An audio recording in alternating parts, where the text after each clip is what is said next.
అన్నా Aircel recharge కార్డీనా 10 రూపాయలదా 20 రూపాయలదా 10 రూపాయలది 12 రూపాయలు company పొడి ఏమో కానీ ఈడు కోటీశ్వరుడు అయిపోయి మారుకుంటాడు. ఇందా కాయంతో గీకు లేకపోతే నంబర్లు పడొస్తాయి. మాకు తెలుసులే గాని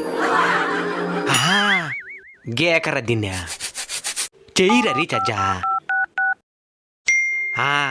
7 రూపాయల 90 పడింది. మన బంధువులు అందరితో మాట్లాడేయాలి. ముందు మన ఫ్రెండ్తో మాట్లాడదాం. హలో బాండవరా? బాగున్నాను. సరే బిట్టే అమ్మా ఒకరితో మాట్లాడాను. ఇప్పుడు మనం రీఛార్జ్ చేయడానికి ప్రధాన కారణమైన మన లవర్కి ఫోన్ చేద్దాం. హలో బంగారం బాగుండావా? బాగున్నాను. ఏం చేస్తున్నావా?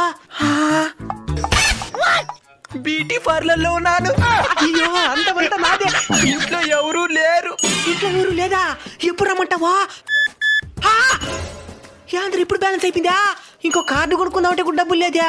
మీకు కూడా మీ మధుర జ్ఞాపకాలు మీ మధ్యలో మెదలాడుంటే వాటిని కామెంట్ చేయండి.